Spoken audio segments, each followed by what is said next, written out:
Lo invulnerable no es algo que nunca golpea, sino algo que nunca es herido. Si eres de los que se molestan por todo, o te tomas las cosas a bien. Ya sabes, el jefe se mete contigo, el vecino ruidoso, las discusiones políticas, ese mensaje cruzado, el pastel que se quemó, lo que sea. Pon en los comentarios algo que te enfade y piensa en ello. Cuando se produce esta situación y aparece la irritación, el desánimo o cualquier otro mal sentimiento, ¿te dejas vencer o sigues adelante sin inmutarte? Hola, somos el diario de un estoico y en la lectura de hoy vamos a ver 7 lecciones del estoicismo que nos enseñan a mantener la serenidad en los momentos más difíciles. Siguiendo estas enseñanzas, cualquiera puede llegar a ser verdaderamente inquebrantable. Puede que en algunos momentos te resulte difícil, pero en la última edición, el emperador Marco Aurelio te mostrará exactamente lo que tienes que hacer para poner en práctica todas estas ediciones. Vayamos a la primera. Algunas cosas pueden golpear a la persona sabia, como el dolor y la debilidad corporal, o la ruina del país en tiempos de guerra, pero no sacudirán sus principios. El estoicismo no tiene nada que ver con la insensibilidad y la indiferencia de la que tanto hablan los historiadores. No es simplemente que no te importe nada. Hay algunas cosas seguro que darán en el clavo que puede ser realmente diferente. Por ejemplo, la muerte de la propia madre o de un hijo a un joven. Lo que enseñan es a mantener la paz basándose en sus principios.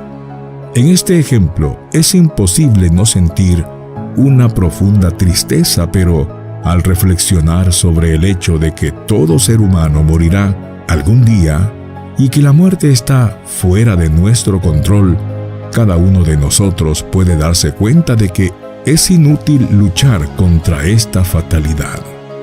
Y por mucho que sea algo terrible, lo aceptaremos como algo inevitable.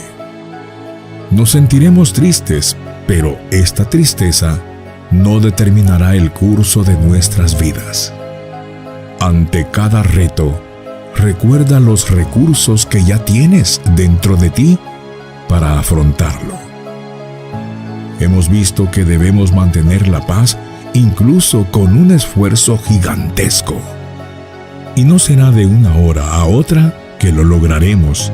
Es necesario llevar una vida de mucha reflexión y búsqueda de autoconocimiento y autocontrol.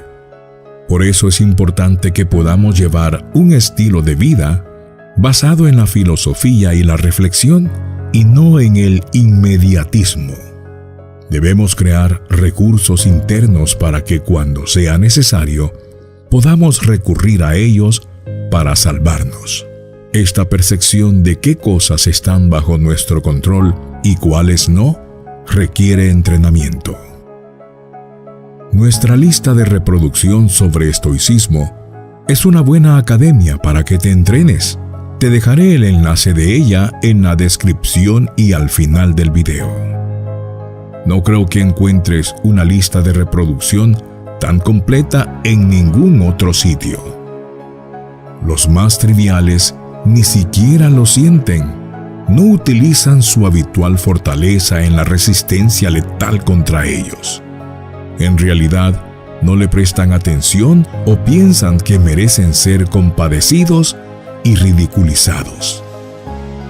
Ahora piense conmigo, si las cosas importantes que son difíciles de tratar no deben sacudirnos, ¿qué pasa con las cosas triviales? De verdad, se cuelan en la cola justo delante de ti. No conseguiste lo que tanto querías, ni siquiera después de haber trabajado tan duro para terminar ese proyecto. Ya pasaron 3 horas desde que enviaste un mensaje de WhatsApp y la persona que te gusta no contestó. Publicaste una foto tan bonita y solo obtuvo 12 likes. Bueno, supongo que no hace falta que digas nada, ¿verdad? Supongo que ya te habrás dado cuenta de lo inútil que es dejarse ser por cosas tan mínimas. Las cosas que llevas tiempo esperando que ocurran causan menos conmoción cuando realmente suceden.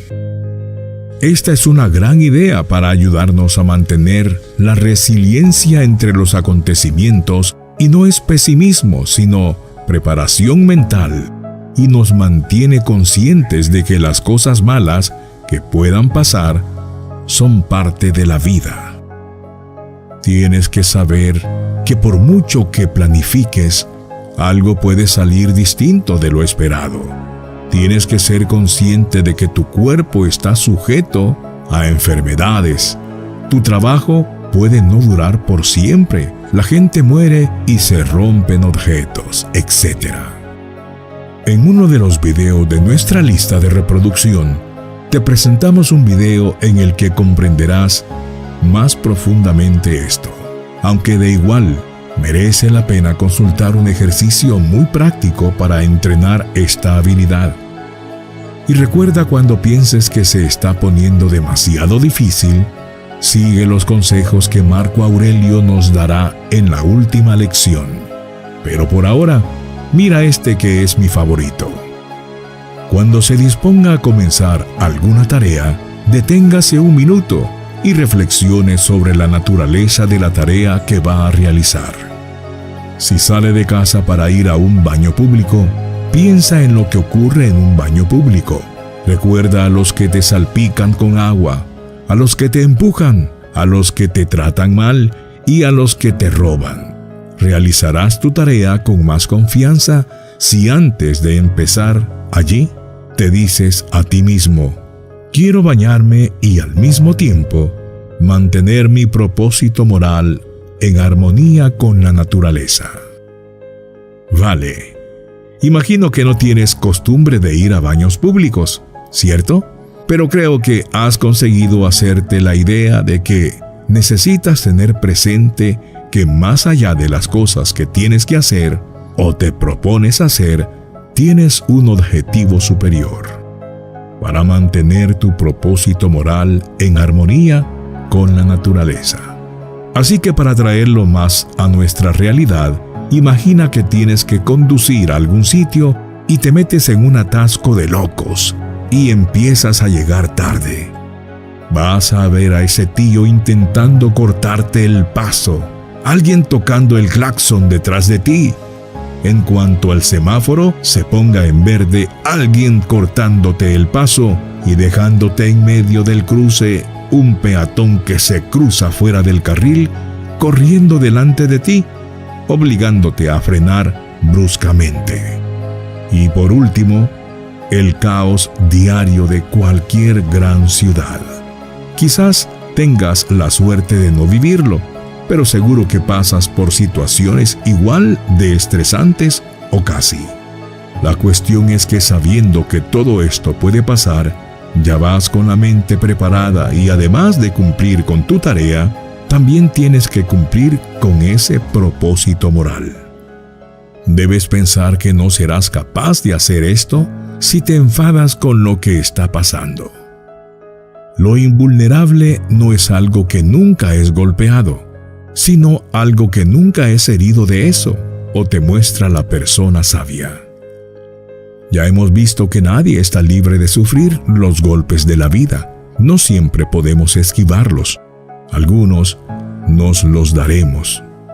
Pero la persona sabia es la que, aún recibiendo esos golpes, no se siente herida. La persona sabia es la que es inquebrantable. No puedes controlar lo que te ocurre, pero sí cómo lo afrontas. Pero seamos sinceros, ¿cuántos de nosotros podríamos ser así todo el tiempo? Ciertamente pocos. Pero, ¿qué podemos hacer entonces? El emperador Marco Aurelio tiene la respuesta. Pero no olvides que nuestros esfuerzos están sujetos a las circunstancias. Tu objetivo no es hacer lo imposible. Entonces, ¿cuál es el objetivo? Probar y tener éxito. Lo que te propones se logra. El éxito de sus acciones puede depender de multitud de factores. Puedes haberte preparado todo lo bien que podías para un concurso y aún así no aprobar. Es precisamente esa cuestión la que te dejó muchas dudas. Algunos de los otros concursantes llevaban preparándose más tiempo. Pueden pasar muchas cosas. Pero diste lo mejor de ti. Estudiaste todo lo posible. Te preparaste al máximo. Y eso es lo que importa. Inténtalo de nuevo cuando salga el próximo edicto. También es así con las prácticas estoicas. No siempre podrás aplicarlas. Extraño sería si pudieras. Después de todo, nadie es perfecto. Pero debes esforzarte al máximo en cada situación para ponerlas en práctica. Verás que cuando más practiques, más fácil te resultará. Y desde luego, pronto las cosas triviales que vimos en la lección 3 no te harán ni cosquillas, y eso ya es una gran victoria, porque son las pequeñas cosas que nos ocupan la mayor parte del día. Nacemos en este mundo hambrientos, vulnerables y confundidos. A medida que avanzamos por la vida, intentamos para eliminar estos sentimientos, tratando de controlar las condiciones del mundo que nos rodea. Nosotros buscamos lograr y obtener cosas, lograr estatus superiores, adquirir riquezas o fama, desarrollar poder y así sucesivamente. Vivimos con una esperanza persistente que en el futuro tendremos y controlaremos suficientes cosas para liberarnos de nuestro vacío, vulnerabilidad y confusión. Y encuentre alguna felicidad y seguridad supremas fuera de nosotros mismos. Esta visión esperanzadora del futuro puede sonar razonable, pero tal vez es lo que nos mantiene contenidos en nuestros problemas. Para ayudarnos a comprender mejor y lidiar con nuestra aparente hambre insaciable del control y la felicidad finales fuera de nosotros mismos, veremos la antigua filosofía del estoicismo. El estoicismo es una filosofía que comenzó en la antigua Grecia y luego se popularizó aún más en la antigua Roma. El estoicismo es especialmente especial. Esta filosofía en que tan fuerte ha resistido la prueba del tiempo a través de miles de años. Podría decirse que las enseñanzas y la sabiduría de los estoicos, la filosofía, es igualmente, sino más relevante hoy que nunca en la historia reciente. El estoicismo ha encontrado enormes aceptaciones. Fue utilizado y alentado por Nelson Mandela. Escrito por populares y actuales autores como Tim Ferriss, Robert Greene y Ryan, solo por nombrar algunos. Y ha encontrado una comunidad bastante grande en Internet. La popularidad perdurable del estoicismo no está exenta con buena razón. Los principios del estoicismo pueden ayudarnos a encontrar calma, presencia y resistencia en un mundo de caos cada vez más abierto, ansiedad y deseo insaciable de más. En el estoicismo existimos en una realidad donde no importa nuestra opinión personal al respecto. No podemos pedirle amablemente que eliminemos el caos, sufrimiento, dificultades e incertidumbre ni tenemos la fuerza suficiente para hacerlo. Sin embargo, el estoicismo sugiere: eso no significa que estamos sujetos a ser indefensos o víctimas del mundo. Más bien, el estoicismo proclama que hay dos dominios de la vida: nuestro externo, siendo las cosas fuera de nuestra mente, que no podemos controlar, y lo interno, lo mental, reacciones e interpretaciones de lo externo, que podemos controlar cuando persistimos con la creencia de que las cosas fuera de nuestro ser o cosas en el futuro no nos brindan una forma de felicidad suprema.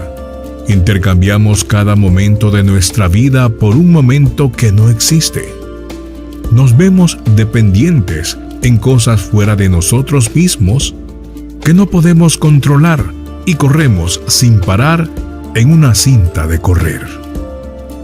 Podemos y debemos comprometer nuestra naturaleza para progresar y perseguir cosas más grandes, más rápido, mejor y más interesantes, pero debemos asegurarnos de que en nuestras actividades somos intencionales sobre que lo estamos haciendo para asegurarnos de que no estamos descuidando nuestro tiempo y no desperdiciar nuestra experiencia de la vida.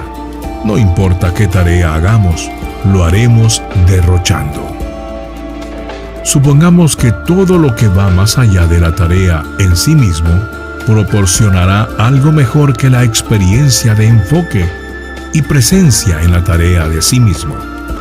No hay nada de malo en trabajar para lograr riqueza, fama o poder, pero en la mente estoica, estas cosas son meramente para disfrutar si funcionan, pero no depender de ellos para la felicidad. Por si uno depende de ellos, su felicidad y la paz en la vida son especialmente susceptibles a ser inconsciente o al no alcanzarlos en absoluto. El estoicismo sugiere que el signo de una verdadera persona exitosa es quien puede estar bien sin las cosas que él o ella normalmente desea o depende de la comodidad. Sin riqueza, abundancia materialista, fama o poder tienen cualquier valor para una vida feliz, si la persona que los posee aún no ha aprendido a vivir adecuadamente sin ellos. El emperador romano y famoso filósofo estoico Marco Aurelio fue en su tiempo la persona más poderosa del mundo. Tenía acceso a cualquier cosa que pudiera haber tenido. Sin embargo, escribe: casi nada material es necesario para una vida feliz, para el que tiene existencia entendida. Marco Aurelio vivió con poco interés en autocomplacencia en cosas fuera de sí mismo. Para desarrollar esta fortaleza, en la práctica en estoicismo es, en ocasiones temporalmente, despojarse de las cosas que ordinariamente dependen de la comodidad para demostrarnos qué somos. En la pieza de literatura clásica titulada Cartas de un estadista romano estoico y uno de los más filósofos estoicos de renombre, Séneca, escribe: hasta que hayamos comenzado a ir sin ellos, no nos damos cuenta de lo innecesarias que son muchas cosas. Los hemos estado usando no porque nosotros los necesitábamos, pero sí porque las teníamos. En nuestra expectativa constante que algo fuera de nosotros mismos o en el futuro es necesario para una experiencia digna en la vida, que causa nuestra incapacidad para encontrar una experiencia digna en la vida en primer lugar. Es ahora que debemos encontrar el tiempo y es ahora cuando debemos encontrar la felicidad, si es que estamos buscando. Por lo tanto, si no enfocamos el lente a través del cual vemos la vida en este momento, todo lo que vemos desde este momento en adelante se mantendrá fuera de foco. Para los estoicos, la capacidad de encontrar la felicidad, a pesar de lo que ocurre a nuestro alrededor, se desarrolla a través del carácter y la perspectiva. Debemos darnos cuenta de que nada es bueno o malo inherentemente, pero solo nuestros juicios e interpretaciones de las cosas pueden ser buenas o malas. El sabio hombre, escribe Séneca, no se cría arriba por la prosperidad ni derribado por la adversidad, porque siempre se ha esforzado por confiar predominantemente sobre sí mismo y para obtener toda la alegría de sí mismo. En otras palabras, debemos tratar de formar nuestra perspectiva para servir mejor nuestra capacidad de permanecer con felicidad, y me pregunto, independientemente de los altibajos de la vida.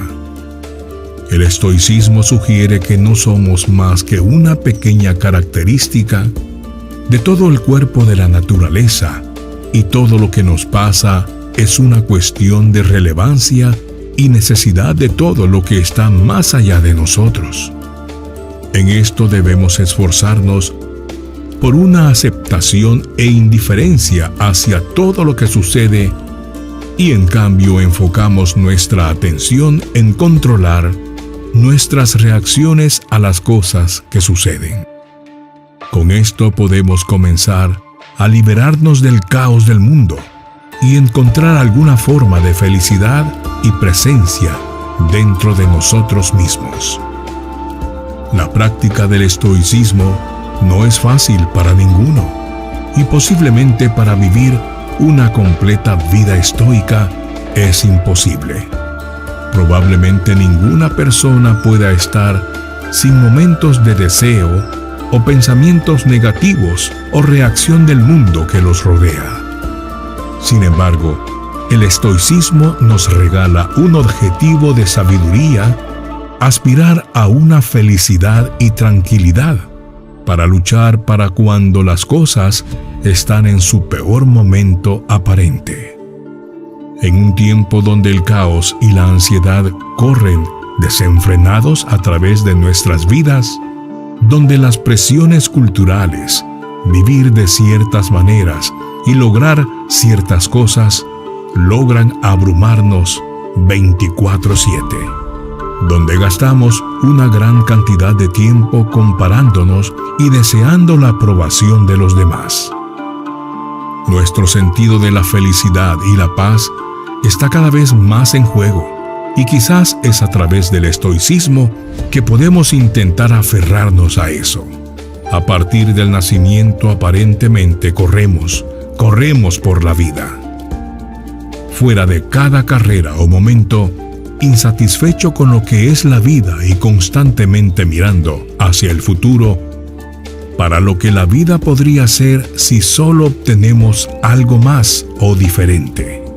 Nuestras culturas nos abruman a nosotros con el esfuerzo de esta idea convincente de que nosotros o nuestro saber es lograr, comprar, poseer y vivir vidas perfectas, no afectadas.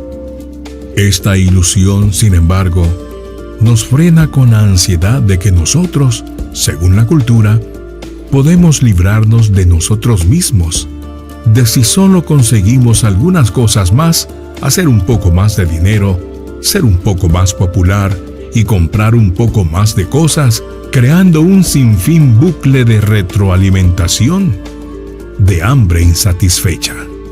Si nosotros cedemos a esto, entregamos nuestra vida. Nosotros renunciamos a nosotros mismos. Séneca escribe: deberíamos, no como las ovejas, seguir al rebaño de criaturas frente a nosotros, abriéndonos camino donde no debemos ir. En la visión estoica, las cosas que a menudo encontramos persiguiendo en la vida, revelamos ser más bien insignificante y sin sentido desde una distancia suficiente. No tenemos mucho control, si lo tenemos, sobre qué nos pasa, cómo nos ven y nos tratan las personas, ni lo que sucede por lo que hacemos, Y en el panorama general, nada de eso importa realmente. Y entonces, debemos definir nuestra felicidad no por lo que poseemos o logramos, ni por cómo nos ven los demás, no por una imagen más grande de la vida, pero por cómo pensamos y nos vemos y vivir nuestra propia vida a través de lo que consideramos virtuoso y relevante. El estoicismo nos dice que por fin podemos, si lo deseamos. Acepta con calma las condiciones de nuestra indiferencia de la realidad y una con nuestra propia indiferencia de actitud a cambio. Hace más de 2000 años, Séneca decía: yo lo que te aconsejo es que no te desanimes antes de que venga la crisis. Algunas cosas nos atormentan más de lo debido, algunas nos atormentan antes de lo debido y algunas nos atormentan cuando no deberían atormentarnos en absoluto. Tenemos el hábito de exagerar, imaginar o anticipar el dolor. La ansiedad se define a menudo como un sentimiento, una experiencia o un estado de preocupación, nerviosismo o inquietud. Sabemos que estamos ansiosos, pero no sabemos exactamente por qué. 10 años antes de que muriese Séneca, nació Epícteto, un esclavo que decía que lo que molesta a la gente no son las cosas en sí mismas, sino sus juicios sobre estas cosas. En su libro Meditaciones, Marco Aurelio escribió: hoy escapé de la ansiedad, y poco después escribía: o no la descarté porque estaba dentro de mí en mis propias percepciones, no afuera.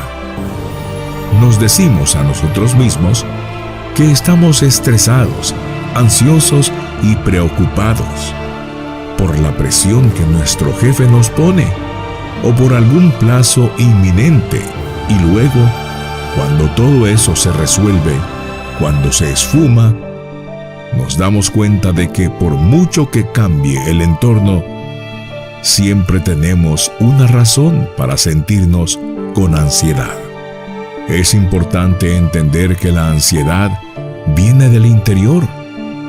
Somos los creadores de nuestra ansiedad, lo que significa, como decía Marco Aurelio, que podemos descartarla, podemos dejarla ir, podemos curarnos de nuestra ansiedad.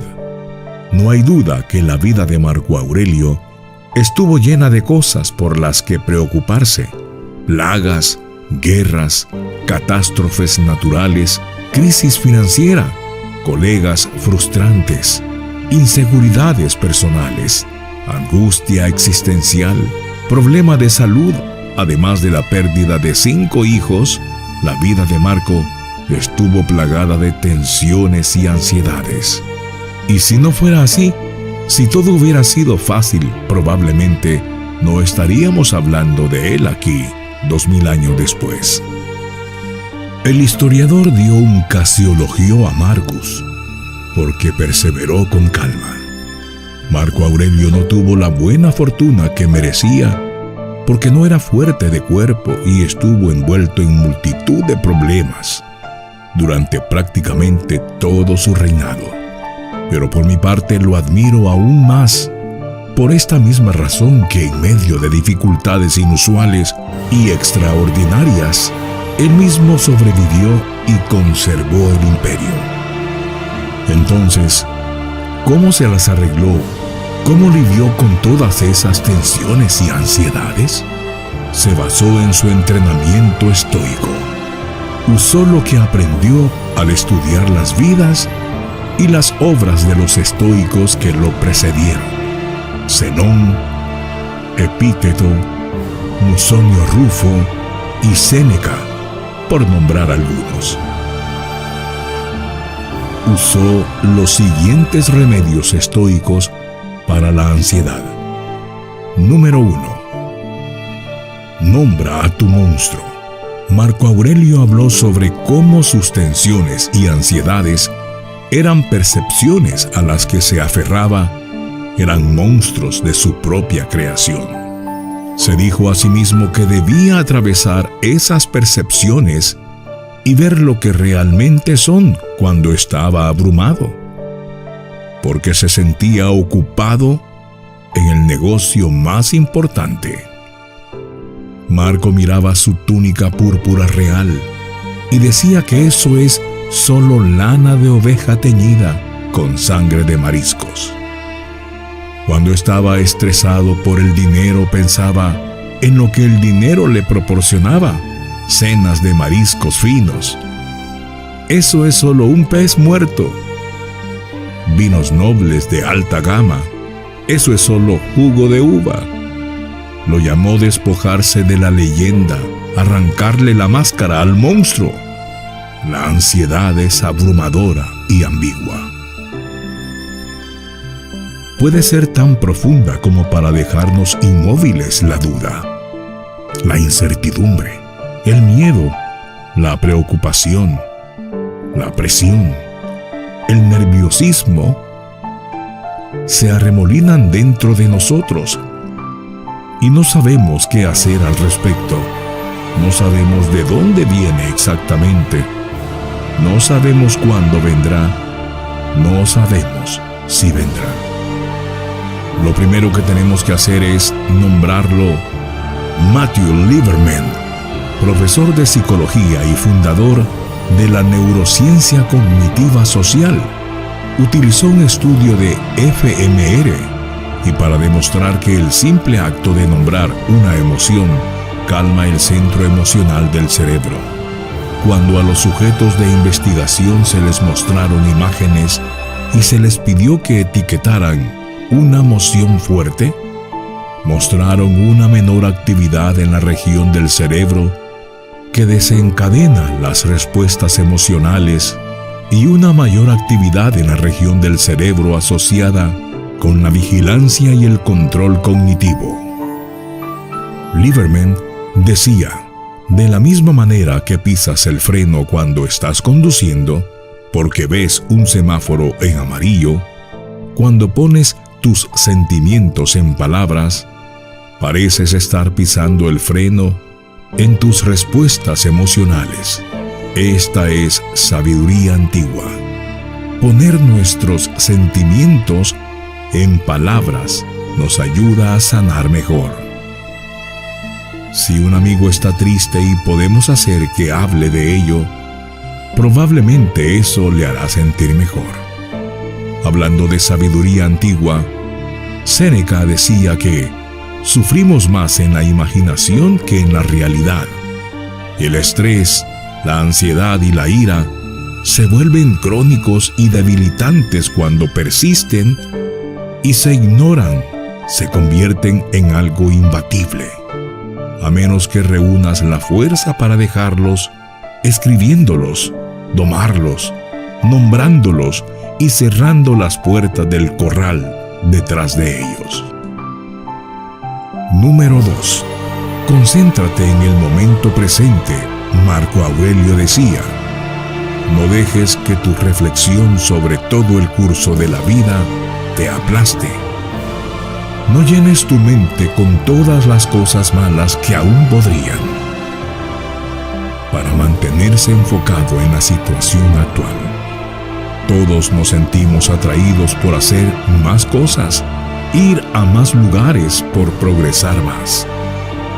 Estamos acosados por la preocupación constante de que estamos en el lugar equivocado, haciendo lo incorrecto.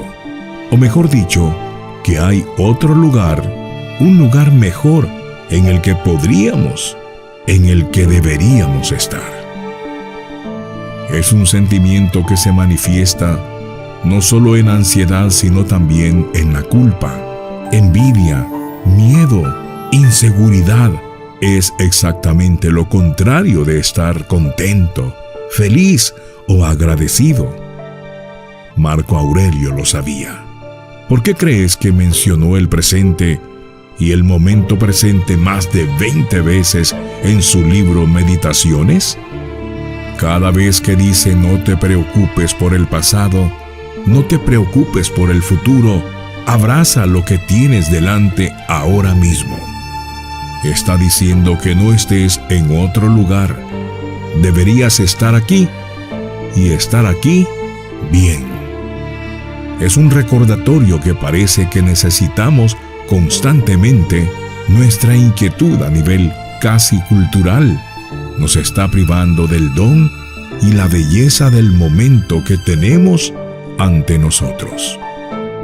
Le prestamos más atención al dispositivo que hay en nuestro bolsillo que al momento que estamos viviendo, y luego nos preguntamos, ¿por qué el tiempo pasa volando? ¿Por qué tenemos que volver para corregir los errores? ¿O por qué nunca nos sentimos lo suficientemente bien? Deténgase, haga lo que está haciendo, ya sea lavar los platos, esperar con paciencia en el tráfico o escribir su tesis. En donde esté, ya sea con sus hijos, en una transición de carrera o en el consultorio médico. Es donde se supone que debes estar, en el ahora mismo. No hay nada más. Solo hay que estar en el aquí. El presente es todo lo que hay. Número 3. Evalúe sus deseos. Cuando veo a una persona ansiosa, me pregunto qué es lo que quiere, porque si una persona no quisiera algo fuera de su propio control, porque es afectada por la ansiedad. Epícteto. Un padre ansioso preocupado por sus hijos, ¿qué quiere? Un mundo que siempre es seguro. Una viajera frenética, ¿qué quiere? Que el clima se mantenga y el tráfico desaparezca para que ella pueda tomar su vuelo. ¿Un inversor nervioso? Que el mercado dará la vuelta y una inversión valdrá la pena. Todos estos escenarios tienen lo mismo en común. Como dice Epícteto, es querer algo fuera de nuestro control. Ponerse nervioso, emocionarse, caminar nerviosamente. Estos momentos intensos, dolorosos y ansiosos nos muestra en nuestra forma más fútil y servil. Mirar el reloj. La siguiente fila para pagar. El cielo es como si todos perteneciéramos a un culto religioso que cree que los dioses del destino solo nos darán lo que queremos si sacrificamos nuestra tranquilidad. Hoy, cuando te encuentres ansioso, pregúntate, ¿por qué mis entrañas están retorcidas en nudos? ¿Tengo el control aquí o es mi ansiedad? Y lo más importante, ¿mi ansiedad me está haciendo algún bien? Número 4. Pensar diferente sobre el dinero. Nunca hizo rico al hombre el dinero porque solamente le sirve para aumentar su codicia. Séneca. Incluso en su época, Séneca fue criticado por predicar las virtudes estoicas mientras acumulaba una de las mayores fortunas de Roma. El apodo burlón que utilizaban sus críticos era el estoico opulento. La respuesta de Séneca a esta crítica es bastante simple. Podría tener riqueza, pero no la necesitaba. Él no era dependiente o adicto al dinero, tampoco a pensar de su gran cuenta bancaria. Se le consideraba nada parecido a los más pródigos, derrochadores y cazadores de placeres de Roma. Ya sea que su racionalización fuera cierta o no, o si era un poco hipócrita. La suya es receta decente para navegar en nuestra sociedad materialista e impulsada por la riqueza y las ansiedades que surgen cuando el dinero ocupa un lugar tan importante en nuestras vidas. Los estoicos tenían un enfoque pragmático, en lugar de moralista de la riqueza. Marco Aurelio le dijo una vez al Senado que no se consideraba en posesión de ninguna de sus riquezas. Es del pueblo, dijo, ni siquiera la casa en la que vivo es mía. Hay una tranquilidad que viene cuando dejamos de pensar tanto en el dinero. Cuando dejamos de pensar en el dinero, es tan raro. La mayoría de las personas que lo tienen no son impresionantes. La mayoría de las grandes fortunas son de hecho lo contrario de grandes. La vida mejora mucho cuando nos liberamos de las cadenas del lujo. La ansiedad se esfuma cuando no necesitamos tomar decisiones que nos obliguen a seguir trabajando y trabajando y trabajando solo con el fin de conseguir más dinero para pagar las cosas que no necesitamos. Recuerda, los humanos pueden ser felices con muy poco. Respire hondo. ¿Puedes sentir esa inmediata sensación de calma? Como si te hubieras quitado un peso de encima, aunque solo fuera por un segundo. Si usted está viendo esto ahora mismo, hay una gran posibilidad de que usted acaba de sentarse después de un día ajetreado, o tal vez todavía estás en medio de uno. Un día lleno de escribir correos electrónicos, conducir al supermercado y pasear al perro. En medio de una rutina puede que hayas discutido con tu pareja, tus padres, tu jefe o compañero de trabajo. Tal vez no hayas conseguido ese ascenso que esperabas, o la lesión de la rodilla que has estado cuidando.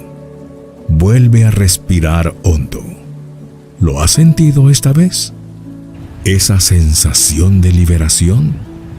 Después de todo, la rodilla no duele tanto. Esa pelea con tu pareja ya no es para tanto. El ascenso que no conseguiste, aún estás a tiempo de volver a intentarlo. O quizá con la cabeza serena, podrías reestructurar tu estrategia y encontrar un nuevo trabajo. Es milagroso lo que una sola respiración profunda puede hacer. ¿Cómo puede tranquilizarnos? Nuestra respiración no es solo una herramienta para vivir, es una herramienta para sanar, para centrarnos. Dominar la respiración y aprender a usarla para curar es la meditación, y solo podría tener el poder de recablear nuestro cerebro. Sigamos respirando. Para entender completamente lo que es la meditación, tenemos que retroceder 2600 años, cuando Buda enseñó la concentración meditativa como un componente clave del despertar espiritual. Según Buda, cuando meditamos, sentimos los latidos de nuestro corazón. Estamos conectados con nuestros antepasados, a nuestros seres queridos, al mundo que nos precedió. Sabiendo que nada de nuestra vida, incluso las partes estresantes, sería posible sin él. Cuando nos sumergimos en la respiración y nuestras preocupaciones, empezamos a sentir una conexión con algo más profundo y más grande que nosotros mismos. La meditación no consiste en adherirse a ninguna regla. No hace falta ser un monje encerrado para aplicar esta práctica a tu vida. Se trata simplemente de respirar. Para mí, puede ser simplemente tomarme 10 minutos al día para concentrarme en mi respiración, para alejarme del estrés de la vida y las preocupaciones que conlleva. Para ti, puede ser un momento rápido en el metro o en el Uber. Para otros puede ser una sesión diaria de 1 hora, sentado en una almohada un vasto y hermoso paisaje. Todo ello es la meditación.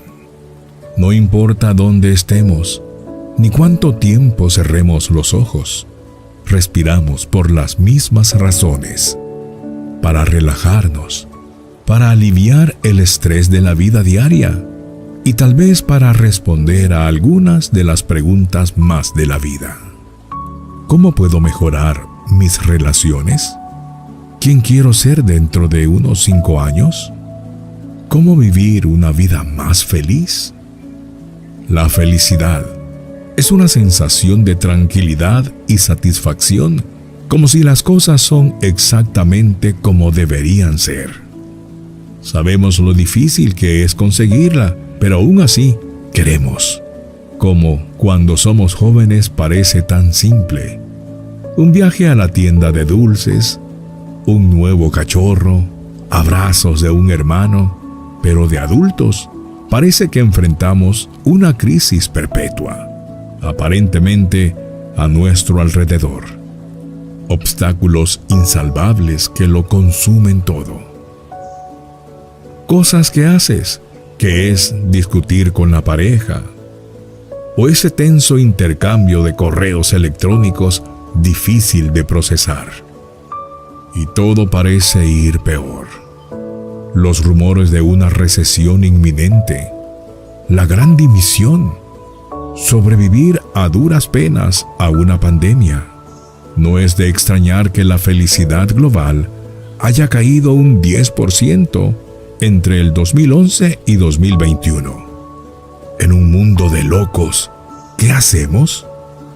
¿Cómo conseguimos esa sensación que teníamos de niños en una tienda de caramelos? Pues tenemos que volvernos hacia adentro. Así que adelante, relaja tus hombros, tu cara, los dedos. Siente tu cuerpo conectado a la tierra debajo de ti. Siente esa conexión con el universo que te rodea. Date cuenta de que tienes todas las herramientas para reducir el estrés y la ansiedad, para bajar la tensión arterial y calmar ese dolor persistente, para aumentar la autoconciencia y la compasión, tanto para ti como para los demás. Pero, ¿cómo es posible todo esto con solo respirar? Respira hondo otra vez. Otro momento de soltar. ¿Lo sientes en tu cuerpo? Ahora trata de sentirlo en tu mente. Lo que ocurre en nuestro interior se llama neuroplasticidad, es decir, el recableado gradual de nuestro cerebro. La neuroplasticidad es la capacidad de nuestras vías neuronales para cambiar. Al igual que nuestro cuerpo es maleable, también lo es nuestro cerebro. Al igual que los músculos en el resto de nuestro cuerpo, los circuitos de nuestro cerebro que se refuerzan son los que más usamos más, y los que no usamos con tanta frecuencia que se atrofian. Las principales áreas de investigación científica moderna sobre mindfulness giran en torno a la mejora de la concentración y la reducción de la ansiedad y la depresión. La mayoría de los estudios que se han realizado al respecto utilizan una herramienta llamada fMRI que registra la actividad cerebral. Si alguna vez te han hecho una resonancia magnética, es como eso, pero en imágenes de actividad en movimiento en lugar de una foto fija. En un estudio de la Universidad de Yale, en el que se utilizó la técnica fMRI, la red de modos por defecto del cerebro estaba más activa en los meditadores experimentados. Esta red está formada por las partes del cerebro relacionadas con el control cognitivo y la autovigilancia, en concreto el córtex prefrontal medial, situado en la parte frontal de la cabeza, y el córtex cingulado posterior, situado en el centro del cerebro. Estas pruebas apuntan al hecho de que cuando meditamos es como si ejercitáramos nuestra red de modo perfecto para que esté preparada para trabajar cuando surja la necesidad. Y las necesidades aumentan en número cada día.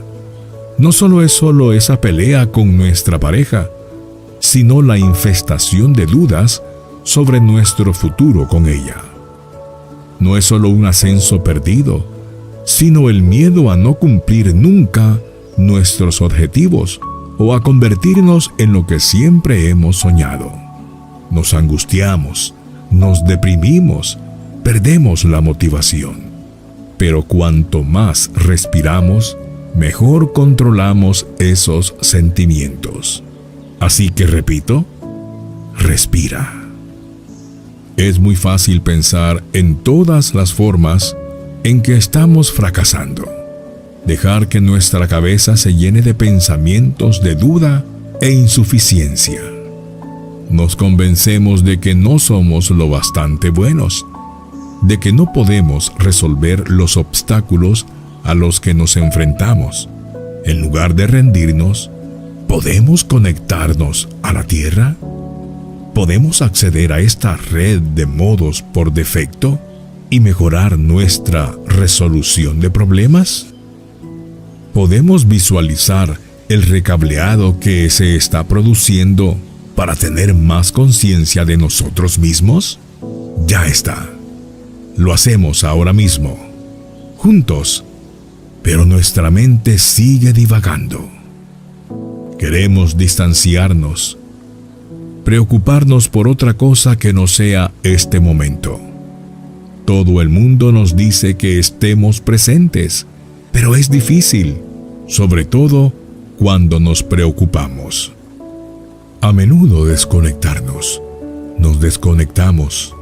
Decidimos inconscientemente no escuchar ni prestar atención al mundo y a las personas que nos rodean.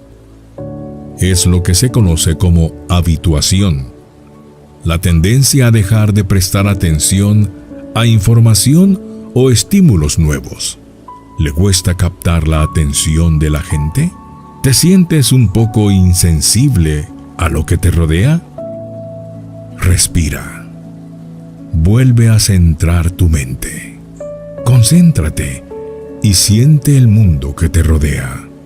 Piensa en los libros de tu estantería, en la taza de la mesita, en la planta de la ventana. Siente el aire en tu piel, los olores que llenan tus fosas nasales. Reaclimátese a ese momento. Esté presente. Mientras lo haces, los pensamientos que te distraen intentarán abrirse paso en tu mente. Se acumularán y acumularán hasta que te sientas debilitado, como si estuvieras perdiendo el control. Queremos luchar contra esta ansiedad, contra estos sentimientos de depresión, pero cuanto más intentamos combatirlos, más fuertes se vuelven. Queremos huir de ellos, pero no tenemos a dónde ir. Así que sigamos respirando. Seguimos reorganizándonos. Usamos nuestro cuerpo y nuestra mente para aumentar la conectividad entre la amígdala, muy cerca del tronco encefálico, y el córtex prefrontal medial, delante del cerebro, para estabilizar nuestras emociones, para combatir el inevitable estrés, la ansiedad y la depresión que conlleva ser humano. En los años 70, un profesor de la Facultad de Medicina de Harvard bautizó esta respuesta con el nombre de respuesta de relajación, ya que funciona en oposición directa a la respuesta de lucha o huida que sentimos cuando estas preocupaciones no dejan de aparecer. Para algunos, estos sentimientos son más profundos que la ansiedad rumiante o la depresión creciente. Es un trauma que amenaza con hacer descarrilar todos y cada uno de los momentos de felicidad que experimentamos. El 6% de la población de Estados Unidos padecerá TEPT en algún momento de su vida. Esto supone unos 12 millones de adultos en un año determinado. Y esto es solo una pequeña parte de las personas que han experimentado un trauma que altera su mente. La triste realidad para estas personas es que no existe un tratamiento único. No existe un régimen de eficacia probada. Soldados que regresan de la guerra, víctimas de delitos, individuos con una infancia traumática. Ahora, sin embargo, la investigación está empezando a demostrar que todos estos millones de personas podrían beneficiarse del entrenamiento en Mindfulness. Tanto el Instituto Nacional de Salud como el Departamento de Defensa de Estados Unidos descubrieron que la meditación se perfila como un prometedor medio para hacer frente a los efectos del TEPT. Y todo empieza con la respiración, esa que tomamos más concentrada que la anterior, que es intencionada, dirigida a algo que supera en nuestro interior. Podríamos preguntarnos si algo tan simple como tomar oxígeno podría ser realmente la clave. Si respirar sienta bien en este momento, pero ¿es realmente posible que esas sensaciones tengan un origen tan científico como algunos pretenden? La triste realidad es que la ciencia sobre la meditación es escasa, porque el estudio de esta práctica no trata solo del cerebro, sino de algo mucho más efímero. Sin embargo, lo que sí sabemos es lo importante que es el oxígeno para el cerebro. Pensemos en esto. Nuestro cerebro utiliza aproximadamente 1/5 parte del suministro total de oxígeno de nuestro organismo para enviar mensajes y señales nerviosas a otras partes del cuerpo. Si el cerebro no recibe oxígeno, en solo 5 minutos, sus células empezarán a morir. Con esto podemos ver lo importante que es respirar intencionadamente. ¿En qué quedamos? ¿Somos practicantes o escépticos? ¿O podemos ser ambas cosas? La falta de acceso a la atención sanitaria básica es una crisis mundial generalizada y la mitad del mundo carece de servicios sanitarios esenciales. Para los que no tienen acceso o para cualquiera como yo, que simplemente sienta curiosidad por sus efectos, deberíamos poder encontrar paz en la información disponible, aunque limitada en estos momentos. Hoy en día, la meditación es una industria multimillonaria. Mires donde mires, la gente intenta venderte esterías especiales, que te apuntes a sus clases, que pagues por sus servicios de afiliación, que visites sus tiendas físicas para recibir asesoramiento. Headspace es una de las aplicaciones de meditación más populares, gracias en parte a su serie animada de Netflix. Se ha descargado 65 millones de veces. Su empresa matriz, Headspace Health, tiene un valor estimado a $3,000 millones y se ha asociado con más de 2,000 empresas para ofrecer la aplicación gratis a sus empleados. Y esto es solo una de las muchas opciones disponibles. Puede resultar abrumador, ¿verdad? Nos encontramos en la paradoja de la elección. Tener tantas opciones que, en lugar de facilitar nuestra búsqueda de la felicidad y la relajación, nos sentimos estresados una y otra vez intentando elegir una. O peor aún, sentimos que esa paz y esa calma que buscamos están ocultas tras un muro de pago, cuando en realidad no es así. Pero espera, nos hemos metido en una madriguera de conejo. Hemos encontrado una forma de hacer que la simple tarea de respirar sea estresante. Casi nos absorben de nuevo. Pero hagamos una pausa. Olvidémonos de todo eso y acordémonos de respirar. Canalicemos nuestra respiración hacia la tensión de nuestro cuello, hacia los pensamientos que se agolpan en nuestra mente, hacia la iluminación de las partes de nuestro cerebro que pueden ayudarnos a regular el estrés que sentimos. Observamos nuestra habitación, nuestro cuerpo, el mundo que nos rodea. Volvemos a poner los pies en la tierra. Respiramos. Porque respirar no solo libera, es liberadora. La angustia es el vértigo de la libertad. Søren Kierkegaard. Arrojados de este mundo con circunstancias y elementos que están fuera de nuestro control, la paradoja entre la finitud del hombre y la infinitud del universo llena nuestra existencia de una sensación general de ansiedad, culpa y desesperanza. La falta de un sentido preestablecido nos aferra a cualquier persona, institución o colectivo que nos dé una sensación de control, unas normas a seguir a una respuesta. Pero inevitablemente, el ignorar lo que realmente somos desencadena la angustia. Kierkegaard describió este fenómeno como la angustia existencial. En este video vamos a hablar de la filosofía de Søren Kierkegaard, que dedicó su vida literalmente a encontrar la raíz de todo el sufrimiento existencial.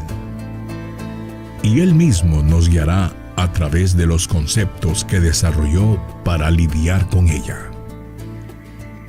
A través de su obra, Kierkegaard transmite su filosofía a la persona concreta que sufre. ¿Te sientas identificado o no? Te recomiendo que veas hasta el final el video.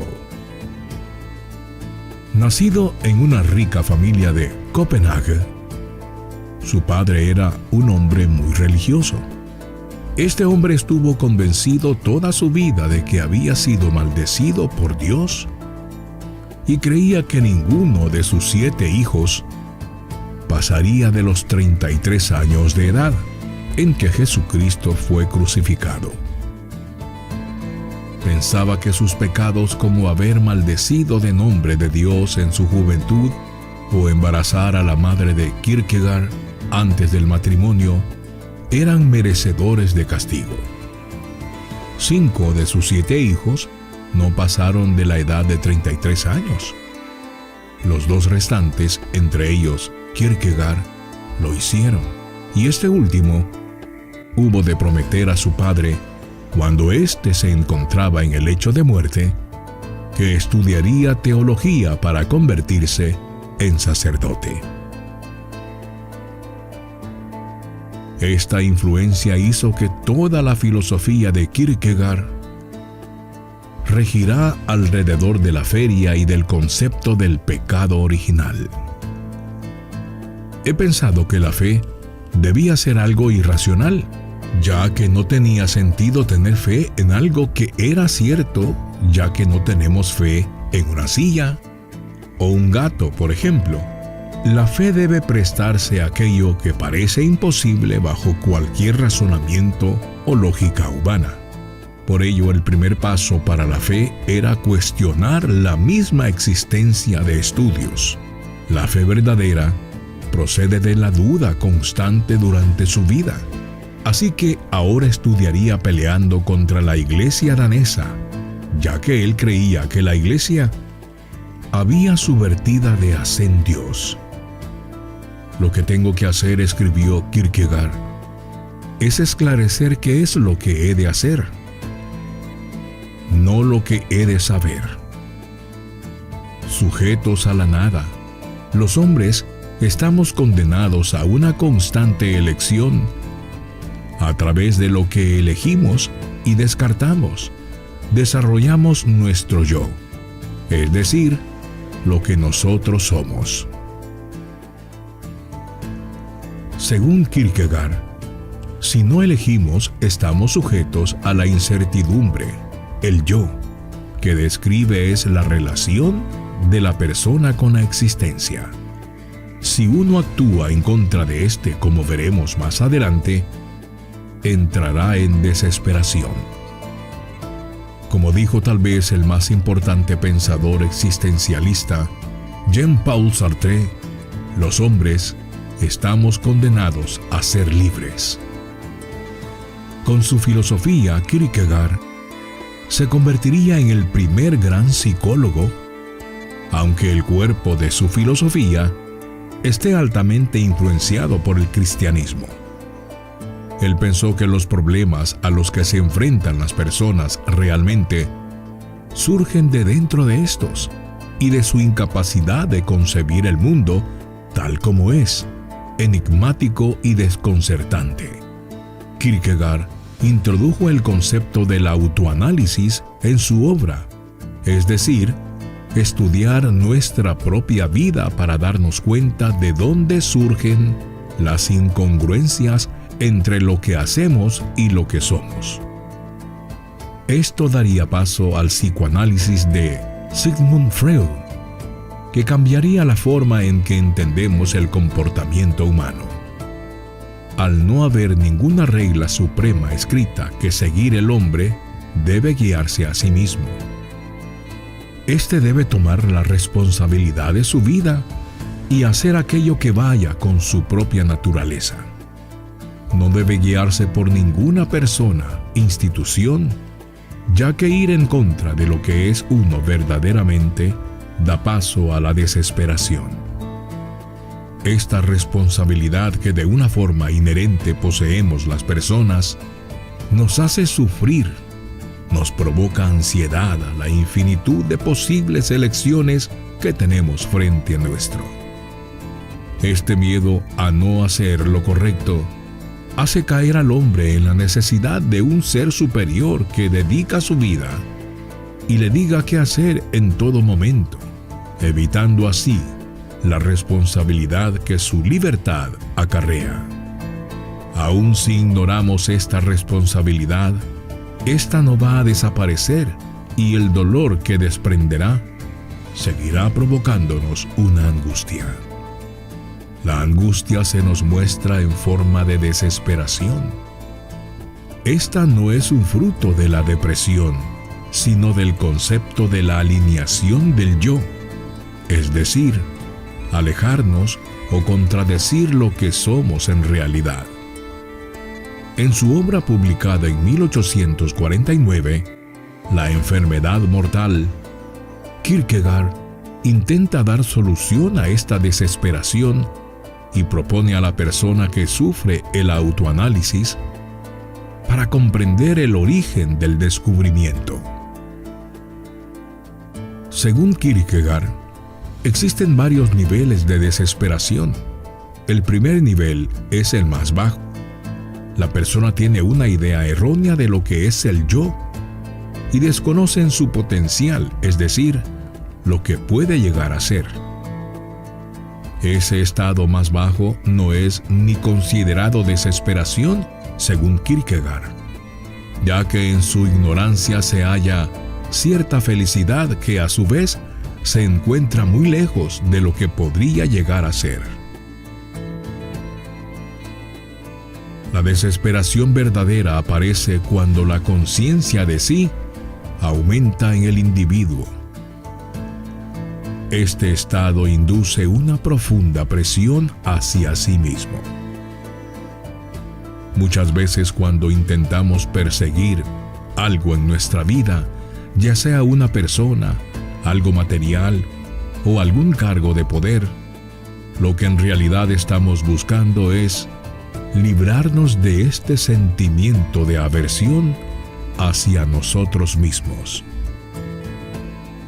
Si el objetivo que queríamos lograr fracasa, en lo que esperábamos a convertirnos habrá desaparecido y el yo real se volverá intolerable, provocando así la desesperación y la ansiedad.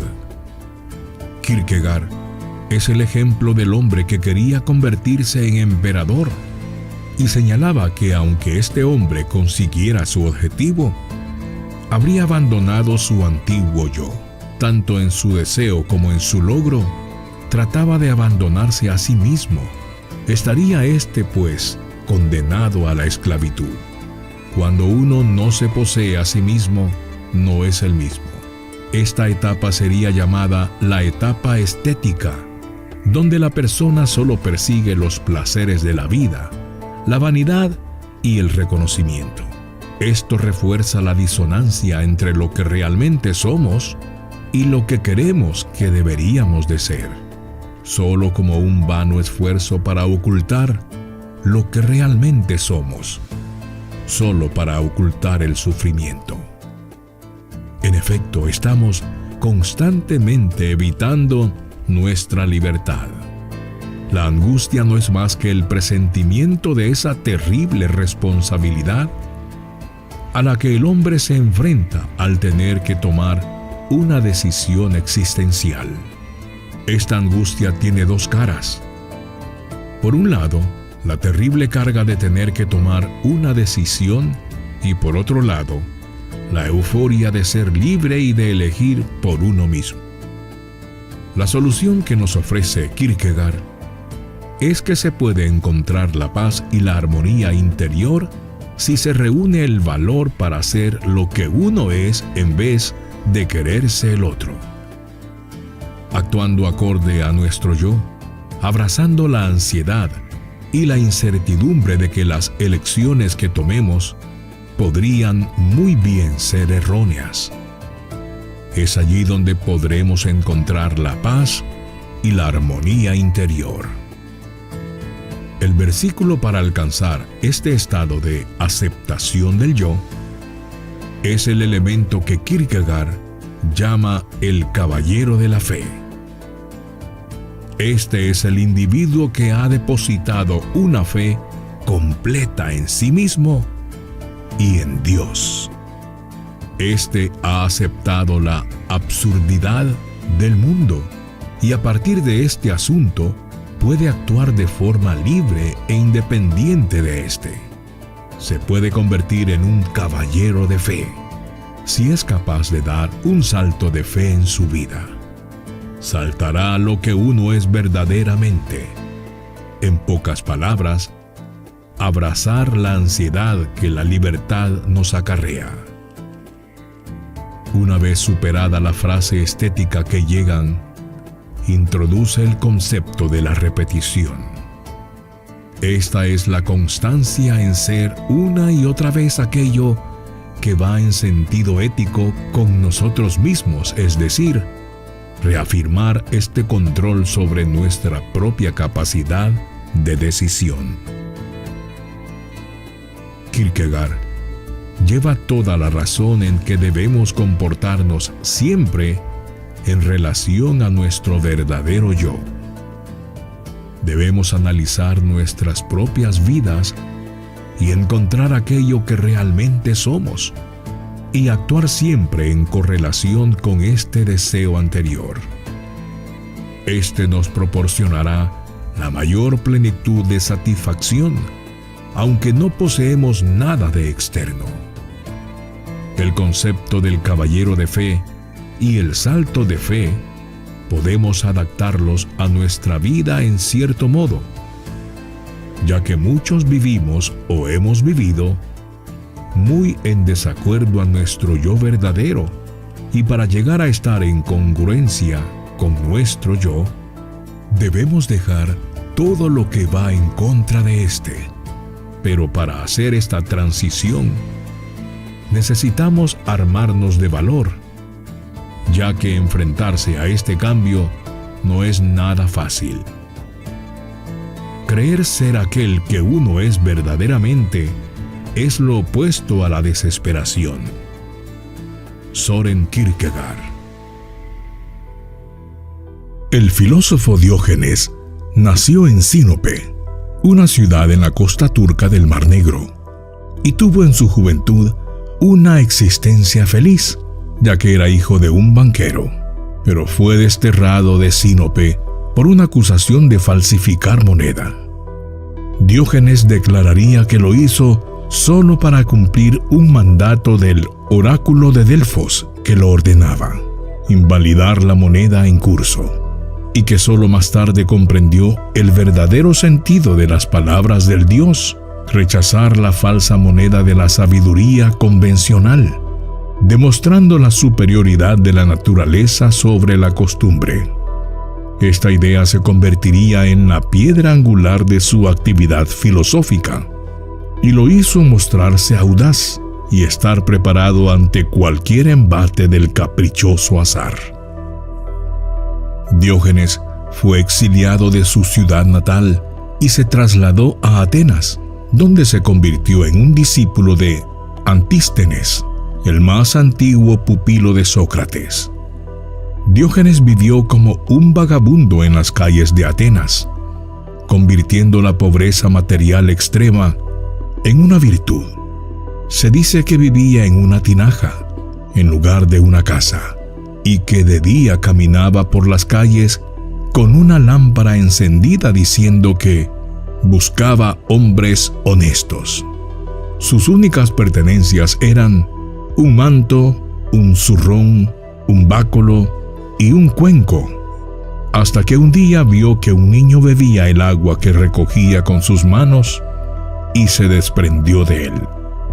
Ocasionalmente estuvo en Corinto, donde continuó con la idea cínica de autosuficiencia, una vida natural e independiente a los lujos de la sociedad. Según él, la virtud es el soberano bien. Los hombres y las riquezas son falsos bienes que hay que despreciar. El principio de su filosofía consiste en renunciar por todas partes lo convencional y oponer a ello su naturaleza. El sabio debe tender a liberarse de sus deseos y reducir al mínimo sus necesidades. Tuvo un curioso encuentro con Alejandro Magno, que antes de partir a la conquista de Asia, se detuvo en Corinto y pidió conocer al filósofo que vivía con los perros, o al menos eso cuenta una leyenda de larga tradición. El joven macedonio quedó asombrado con Diógenes de Sinope, pues no se parecía a ningún sabio que el joven macedonio educado por Aristóteles hubiera conocido o imaginado nunca. Dormía en una tinaja y se rodeaba las 24 horas del día por una jauría de perros. Alejandro entabló conversación con el entonces anciano y, horrorizado por las condiciones en las que vivía, le preguntó si podía hacer algo para mejorar su situación. «Sí, apártate, que me estás tapando el sol», contestó el filósofo, de malas maneras al que era ya el dueño de Grecia. No en vano, según la leyenda, el macedonio no solo aceptó el desplante sin enfadarse, sino que le mostró su máxima admiración. De no ser Alejandro, yo habría deseado ser Diógenes. Allí se pudo ver la grandeza que de cierta forma tenía el filósofo callejero. Fue perteneciente a la escuela cínica que consideraba que la civilización y su forma de vida era un mal en sí mismo. Diógenes de Sinope llevó hasta el extremo las ideas del fundador de esta filosofía, Antístenes. Lejos de lo que hoy se entiende por cinismo, tendencia a no creer en la sinceridad o bondad humana y a expresar esta actitud mediante la ironía y el sarcasmo. Las ideas de Antístenes buscaban alcanzar la felicidad, deshaciéndose de todo lo superfluo. Así, este discípulo directo de Sócrates se retiró a las afueras de Atenas para vivir bajo sus propias leyes, sin obedecer a las convenciones sociales. No obstante, fue su aventajado discípulo, Diógenes, quien hizo célebre su obra a través de la indigencia más absoluta.